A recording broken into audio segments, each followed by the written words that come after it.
Hey YouTubies, this is Amy. I'm coming to you with my week 8 update post duodenal switch surgery that I had with Dr. Enox here in the Raleigh-Durham area on June 24th, 2015. At the time of my first surgical consult, I weighed 275 pounds. After my liver reduction diet on the day of my surgery, I weighed 260 pounds.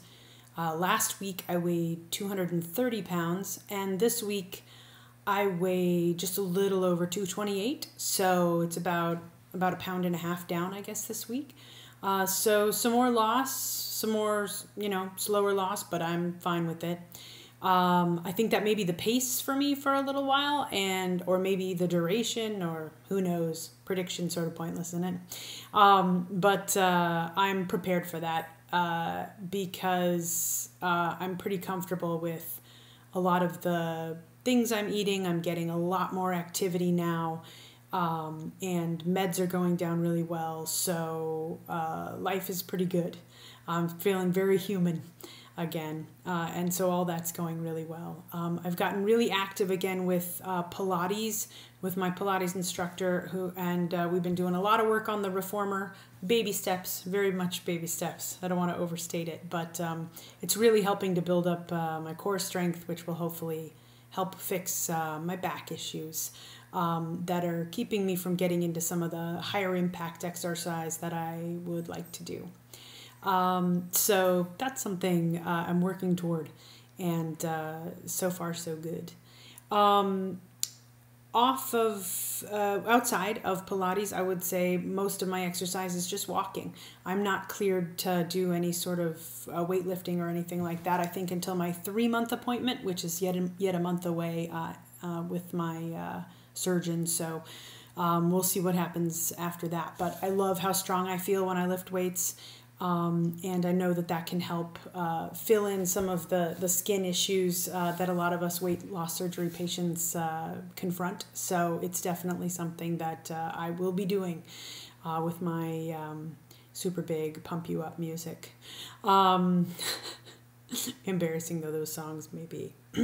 Anyway, other than that, I've had kind of a issue on the diet trail. It's kind of been sort of a learning thing for me, and I'm somewhat eager to share it just because I am wondering what experiences you guys have had with this, if any. Basically, I've found over the last few weeks that occasionally I will have a carb-related craving, and it's usually very specific. A few weeks ago, I wanted cinnamon roll, and I had one bite of cinnamon roll. It wasn't limiting, like I only allowed myself a bite. The minute I had the bite, I didn't feel well. It wasn't comforting and delicious and warm and cinnamony like I'd hoped it would be. It was sickly sweet and unpleasant, and hung around like gravel in my chest. So I was able to tick that one off the list as something that I didn't need to try again. At least not for a very long time. And this week's experimental carb award went to a small piece of biscuit. They make them beautiful, light and fluffy down here in the South.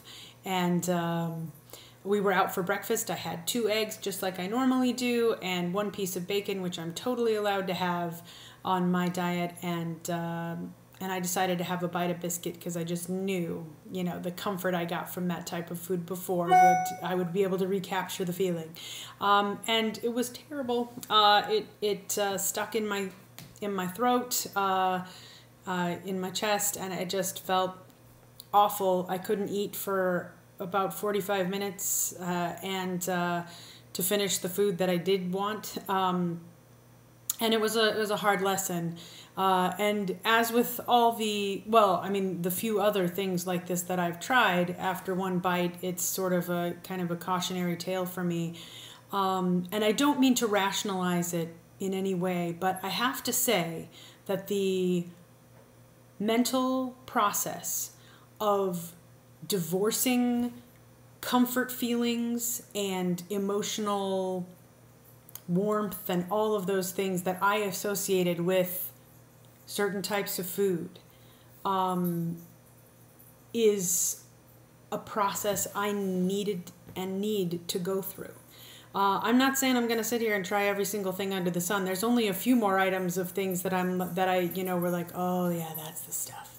I'm not a big sweets or big desserts person, so for me it's always been kind of bready cheesy, savory carb kind of things, simple carbs, dangerous business. And I know that those aren't going to be a giant part of my life, or even a major part of my life.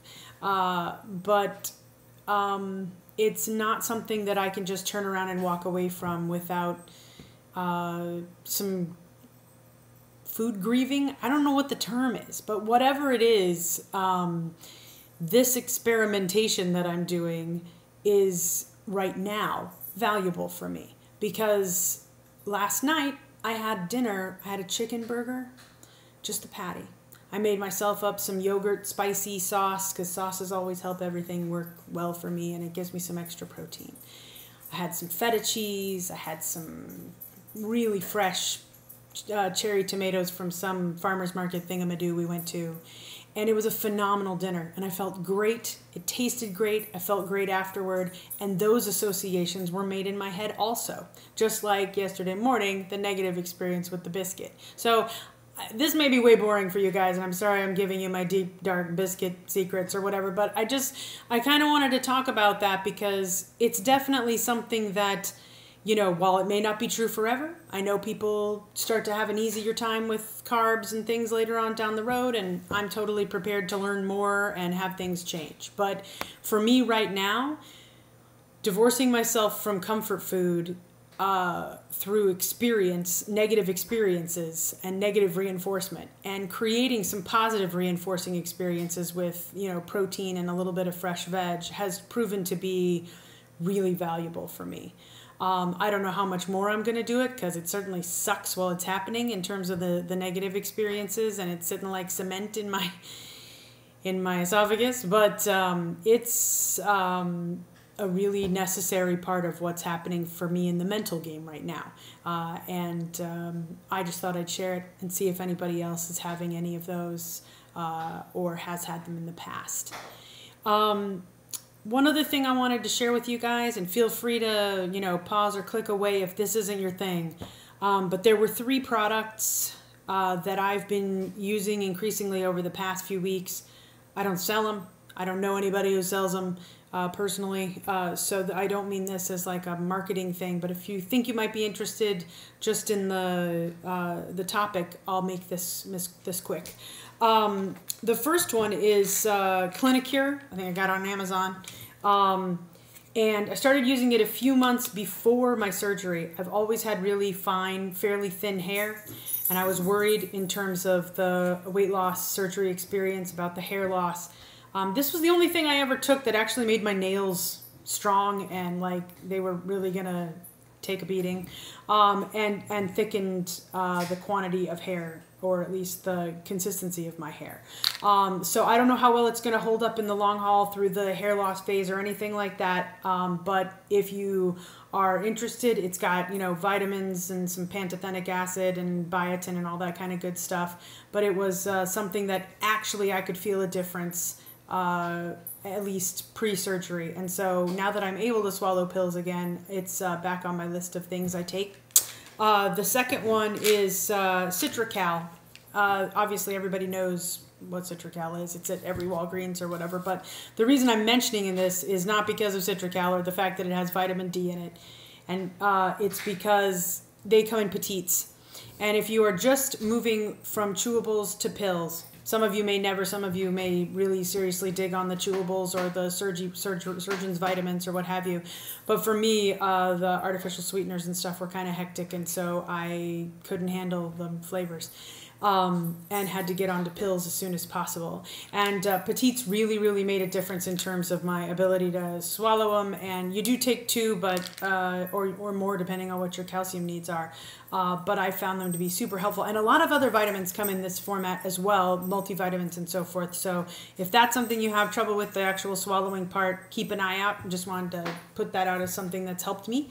The last thing is, because of the artificial sweeteners and also just not being able to tolerate a lot of really sweet stuff, after surgery. Maybe it's taste change, but I've never been keen on that stuff for the most part.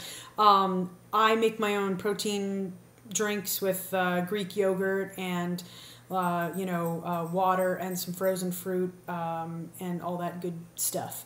And then I add my protein powder to that. And I have also started adding a greens powder. I'm going to do this wrong in the camera. This particular one has wheatgrass and all that kind of good stuff, and also some sea vegetables, which are basically, I think, different forms of algae. It's very clearly detailed here, though. And also some probiotics and digestive enzymes, which can help further down the path. This is one that I've been a really big fan of. And when you throw it in a yogurt shake with some other stuff, especially fruits that have good, decent, strong flavor like blueberries and stuff like that, I don't taste the greens powder at all. And if you open it up, it smells like lawn clippings, so like it does have a taste, but I can't taste it in those drinks, and I am a pretty picky person. So if this is something you think you might be interested in, I just wanted to say that this is one that I've enjoyed and done the research on as far as quality control and so forth. It's been pretty good. So I think all those are available online. All the specs are online if you want to read about them. If you have any questions for me or suggestions for me, I'm always willing to go out and do my own research after hearing new ideas, so I'm all about it. I hope you guys have a really good week, and I'll definitely be watching for your videos because I love those. I don't know if anybody's planning on going to any of the meet and greets or conferences that are making the rounds. I know there's LFSA, I believe it's called, is next year, May, in Nashville. But this October, Obesity Help is having a conference and meet and greet here in the Raleigh-Durham area. So I'm going to go ahead and go to that. They have all sorts of stuff coming up about patch vitamins that you absorb through your skin and all kinds of things. It looked kind of interesting. And I thought it might be kind of fun to meet some of the folks who are going through a similar journey. And any of my YouTube family. So if you think you might be coming, please let me know. We can arrange grab lunch or dinner or do something like that. I think it'd be a lot of fun. And I think it's in October. Obesity Help is the only thing I know in terms of searching for it on the website. But go ahead and take a look at it, see if the different meetings and conference items look interesting to you or whatever, but it looks like it could be some fun. Take care, you guys. I will talk to you next week. Bye-bye.